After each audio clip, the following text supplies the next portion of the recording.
Jā, nu tad es jums pastāstīšu par tādu jaunu lietiņu kā sūdzības. Tad sūdzības mums ir dažādas. Tad to var iesniegt no publiskā portāla.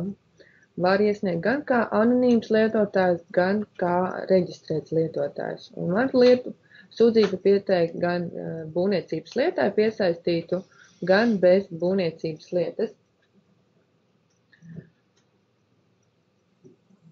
Jā, nu tad uzreiz arī tad parādīšu, kur un kā mēs to varam izdarīt. Atveram publisko portālu, tiek šitas students un numuriņš. Nē, jūs varat arī kaut pārūkā, jā, varat atvērt, jā, publisko portālu un arī iešmakt uzreiz kā students un nospiest uz ikoniņas tālāk, ja var rādīt pārēstā, mēs varam tālāk aizīt.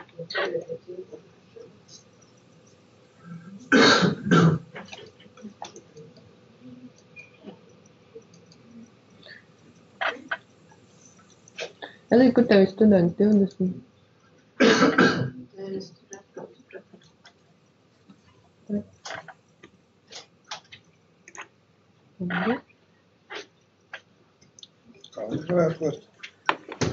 Tātad šeit var, kas ir šeit, var piecelt būvniecības informācijas sistēmā. Ja jūs esat panelī, tad šeit arī ir publiskais portāls, caur to arī var nokļūt.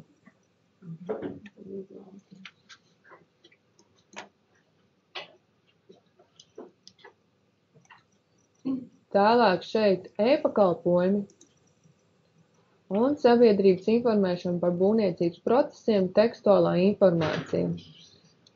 Bet produkcijā laikam tas būs zem būvniecības lietām mazliet cits izkārtojums. Šobrīd taisam te.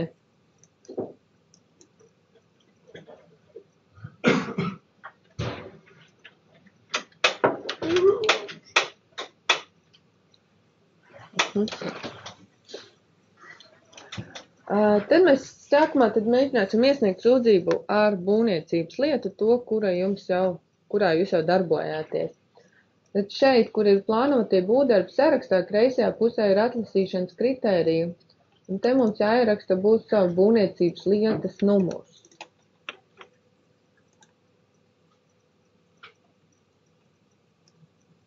Kā lai cilvēks, kas sūdzās, zina, kur svešu būvniecības lietu numuru? Pēc adreses meklēt. Viņš var meklētāju atrast viņu. Tātad ir arī pēc citas kategorijas, kā meklēt. Vienkārši šobrīd mēs ātrāk pēc būvniecības lietas numuru. Ierakstiet lietas numuru un spiež pogu meklē.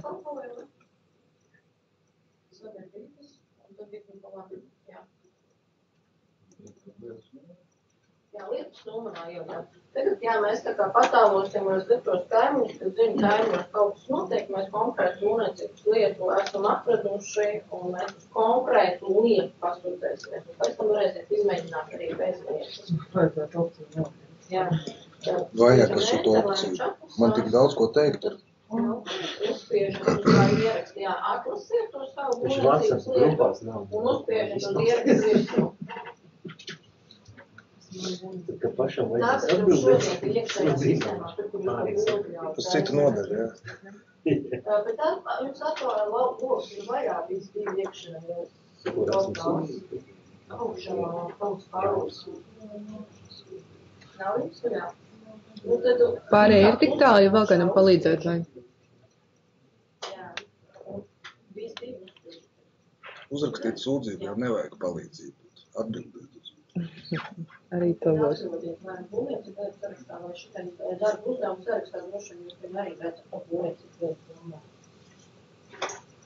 Pagaidām kolēģi.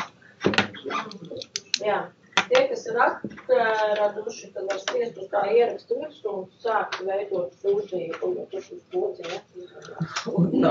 Jā, kā Ilis teica, tad varam vaļāt. Un šeit šī podziņa apakšā jauna sūdzība.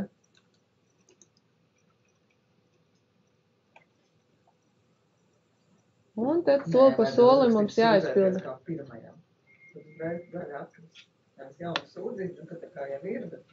pirmajā, jā. Te anonīma arī pastāv iespēja? Ir arī anonīms. Tikai IP adresi mēs nosakām. Ja? Nē, mēs nenosakam. Mēs Tad redzam. šeit tātad iesniedzējs, tad, ja ir reģistrējies lietotājs, tad atrād tātad kontakts par viņu, vārds, uzvārds, adresi varam aizpildīt, ja nav aizpildīta. Tāruņa numurs un e-pasts. Anonīmam lietotājiem šeit būs tātad es neesmu robots pārbaude, kur jāķeksē tātad lodziņā tas, ka viņš nav robots. Lūdzu? Vismaz manēja visi kaimiņi to nevarēs. Ja viņi ir roboti, jā. Jā, tad, ja šeit viss pareizi mums ir, mēs ejam tālāk. Un šeit tātad objekts neko nevaram mainīt, jo mēs tātad taisam sūdzību par konkrētu lietu. Šeit tiek atrādīts šī lietas numurs. Mēs ejam tālāk. Un tad solis apraksts, pamatojums mēs izvēlamies no saraksta. Dzīvībai, protams.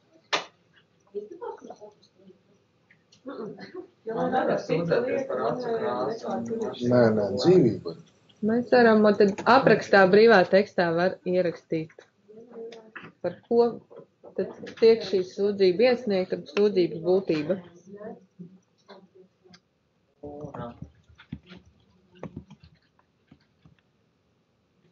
Varam pievienot arī kaut kādas fotogrāfijas vai citus kaut kādus pierādījumus vai citas datnes, ko mēs vēlamies pievienot. Un tad iet tālāk.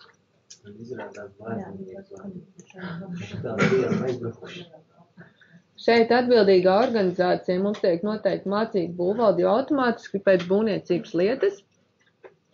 Tur ejam tālāk. Un tad iesnieguma apskats. Un šeit apakšā var lietotājs norādīt citu atbildes saņemšanas veidu. Pēc noklusējuma tas būs publiskajā portālā, bet vēl var arī norādīt vai nu uz e-pastu, pa pastu, uz norādītu adresi vai personīgi būvvaldē. Kāpēc viss divi neparādās? Jā. Jūs vēl tikai iesniegt, nav reģistrēts. Tad iesniedzam. Un šeit mums tagad ir iesnieguma status iesniegts. Mums ir jāpagaida, kamēr notiek šī sinhronizācijas starp sistēmām, lai būtu reģistrēts. Jūs zināsiet, ka sūdzība ir iegājusi būvvaldēm. Tad mēs varam atjaunināt lapu ar šo vai nospiežot F5. Tās būs dažas minūtes. Tikmēr es jums parādīšu, kā iesniegt bez būvniecības lietas. Tātad šī iesniegtā sūdzība tiek saglabāta iesniegtajos dokumentos, un tā būs brīvi pieejama anonīmam lietotājiem, ja viņš iziet ārā no šīs sūdzības veidlapas formas, tad viņš atpakaļ vairs iet nevar. Tātad, ja izgāja, tad jātaisa jauni, ja neiesniedz.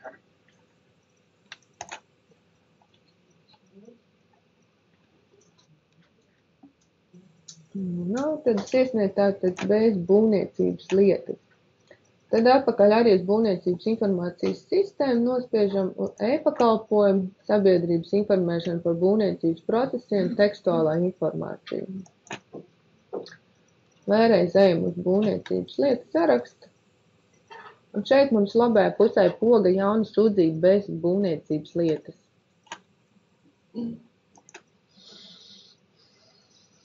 Nospiežam to, tad pirmais iesniedzējs atkal tā pati informācija tiek ieplasīta par iesniedzēju, jo viņš ir reģistrēts lietotājs. Ejam tālāk. Tad objektā, tā kā mums nav norādīta būvniecības lieta, tad mēs varam norādīt vai nu kadastra apzīmējumu vai adresi. Rakstam kaimiņa adresi.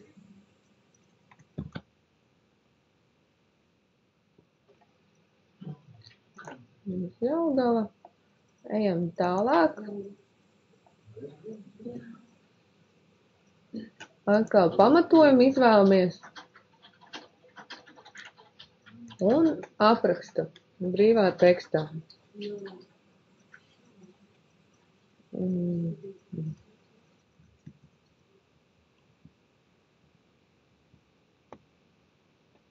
Un pievieno dokumentu, kādu datu nepieciešams.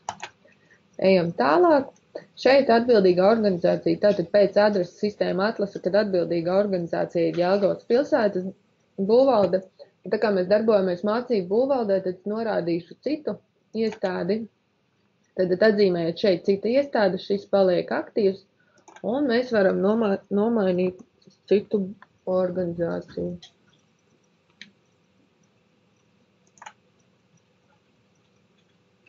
Un tad spiež tālāk. Atkal kopskats, pārbaudam datus, ja viss kārtībā, varam iesniegt.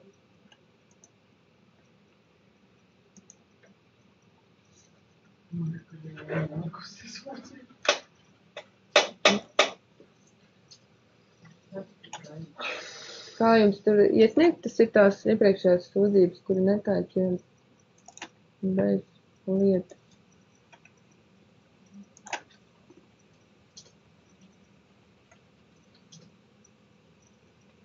Tā pirmā sūdzība tāda man ir aizgājusi, tad ceļu uz BIS2. Un tad vai nu tajā pašā lietā, ja jūs atjaunināsiet, tur parādīsies sūdzība. Vai atkal ejot uz darba uzdevumiem, arī šeit atlasot, būs redzama šī sūdzība. Te varam ierakstīt sūdzību, lai mums ir, un datumu norādīt, lai mums ir atlasīšana saraksts īsāks. Jā, nu tad mēs veram vaļā uzdevumu.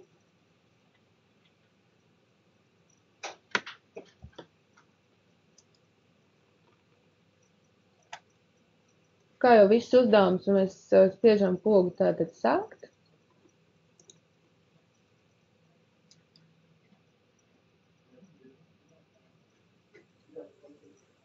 Un ko mēs varam darīt? Mēs izpildot varam tātad vai nu izpildīt, izveidojot atbildi, vai neatbildēt, norādot iemeslu. Tad izvēlieties, vai jūs vēlaties atbildēt vai ne.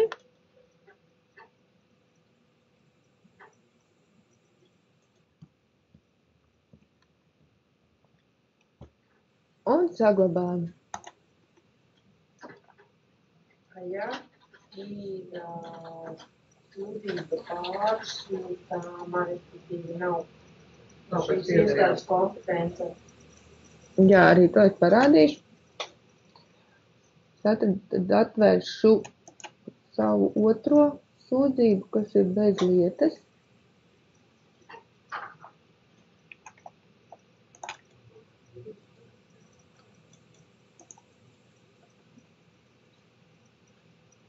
Es vēl nav iesniegta, mazliet jāuzgaida.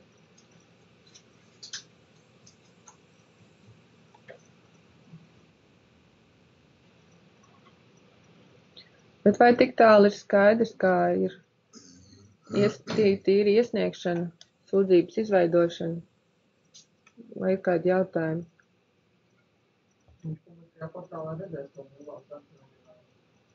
Ja ir atbildēts, tad jā. Bet ja noraidīt? Ja noraidīt, tad bez atbildes, tad iemesla. Tad jums atkal ir darbinieks ar lomu. Ja? Jā, ir speciāli lomu bija.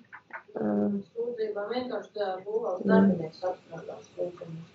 Uz e-pastējuši nebūs paziņojumi. Bet ja atstāja arī atbilst, kas neizskatīšanas paziņojums, jau jām kā aiziet. Vai no atbilst dokuments vai paziņojums, tad atbilst. Šis iemesls, kāpēc? Atbildi arī saņem tikai tad, ja viņš ir kā autorizēta persona. Ja savukārt, ja viņš bijis kā neautorizēta persona, viņš bija norādījis, ka vēlas saņemt to atbildi, ja kādā veidā, tad vai nevēl. Kā viņam norādīt, aizpildīt uz e-pastu vai uz šo pasta adresi, vēsturi. Tad tā sūdzība ir adresēta kam? Būvvaldei, tā kā? Ja cilvēks no malas sūdzās. Primāra sistēma nosaka, jā, to būvvaldi, kas ir uz to teritoriju. Tas neattieksies uz būvnieku un uz objektu, bet attieksies uz būvvaldi. Jā, bet tur varēja norādīt arī citu organizāciju, teiksim, citu kontrolējošu organizāciju, vai tur būtu būvniecības valsts kontrolas birojas vai ekonomikas ministrija. Tad organizācija var norādīt, kurai tur sūdzība tā aizsūtīt. Respektīvi, ja es esmu kāds riebīgs cilvēks un tad gribu pasūdzēties un norādīt visus adresātus, tad visiem arī aizies. Jā, tur bija viens atbildīgā organizācija. Iekšējā sistēmā būvvaldes saņem šo sūdzību, var nosūtīt citai organizācijai, vai citai organizācijai atbilst. Bet tas jau būvvaldes darbinieks tālāk izlem vai BVKB darbinieks vērstas ar citiem atbildīgiem. Un ja es esmu vēl riebīgāks cilvēks un visu laiku to vien daru, kā sūdzības rakstu 1 centri, nākošais 2. Tad jūsu dators tiek bloķēts. Piemēram, es esmu neapmierināts, man nepatīk, man nobraukt tā taisa. Demokrātija. Nu? Jā, bet tagad papīra veidā arī var sūdzēties. Tas ir trešās nodaļas. Papīra veidā nebūs interesanti, šitā būs vienkārši. Jā, bet tev jau atbildes nāks pēc tam. Tās jau jālasa. Vārda brīvība. Kādam būs jālasa, ne jau man, es sūdzēšos. Bet tev atbildes nāks, jā. Tādā atbildēm mēs atbildējam to un to. Iesim tālāk, es parādīšu tātad lietas izskatīšanu. Bez būvniecības lietas. Nevar taču ierobežot. Iestādi varēs saistošos iedibināt pa maksu, tad Nē, ir tiesības, bet attiecīgi. Izskatīšanas izmaksas.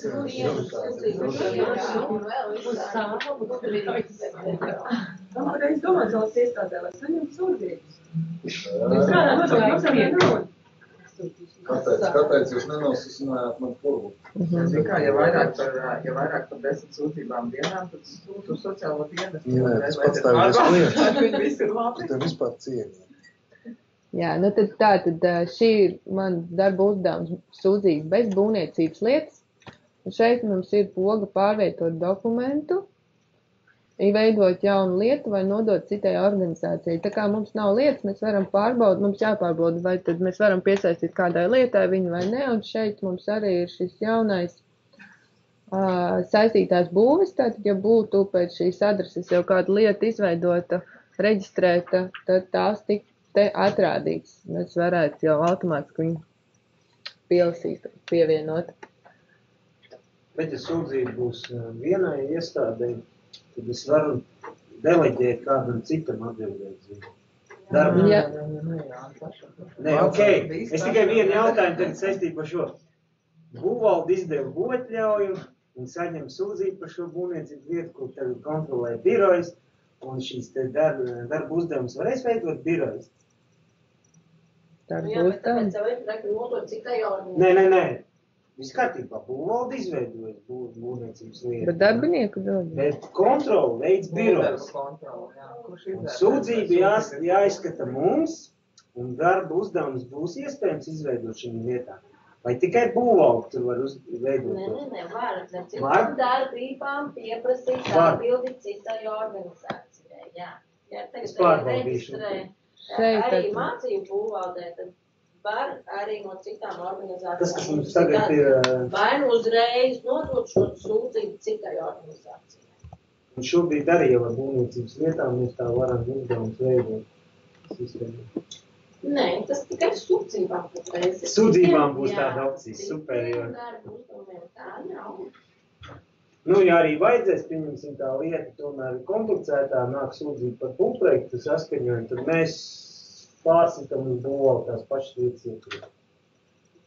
Ja varēs sūdzēties arī par eksploatāciju? Nē, ja pārņemam, mēs atbildam par būvniecības procesu vai pareizi, bet ja kaut kas arī saskaramies ar pašu būvprojektu, tas jau ir piekritīgi būvvalde, un viņš šo aktu pieņem. Nevienmēr jūs paņemat visu to lietu uz sevi. Mēs paņemam tikai kontroli.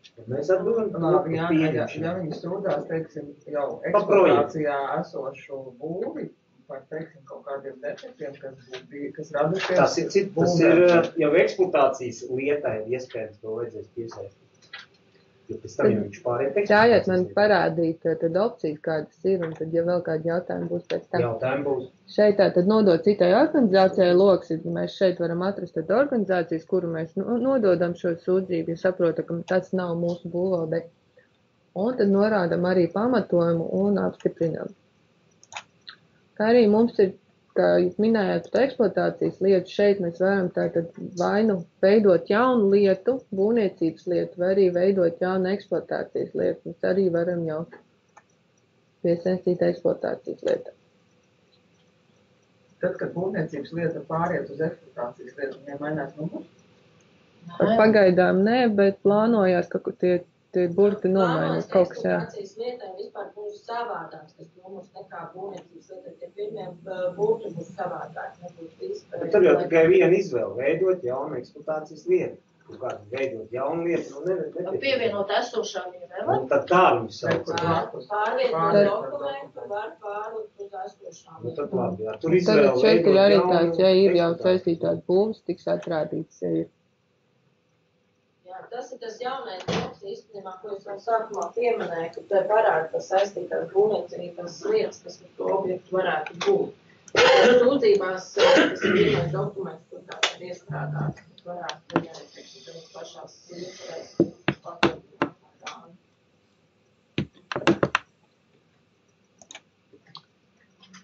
Nu, lūk, tas par sūdzībām tad būtu viss. Tad mums tālāk ir risku analīze. Tā atbildi uz jautājumu. Tā pirmo uztaisīja. Un tā arī dzīvē būs, saņēmām Nē, visu. galvenais jau kā uztaisīt atbildi par sūdzību. Tad veidosim jaunu lietu.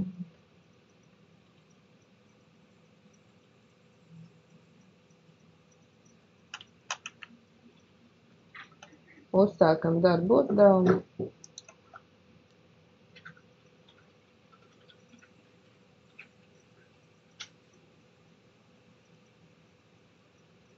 Un tad šeit tātad izpildīt, izveidojot atbildi.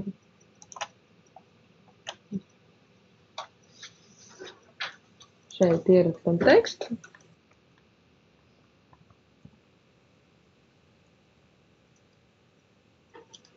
Ja ir dati pievienot, saglabājam, reģistrējam un uzliekam sistēmas parakstu.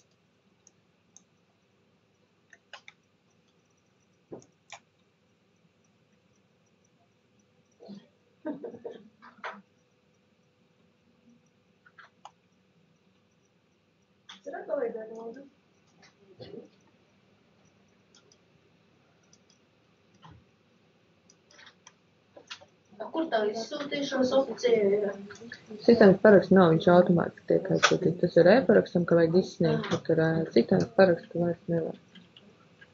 Šeit atkal tad var zem citas darbības to PDF izdruka vai dokumentu vēsturi apskatīties.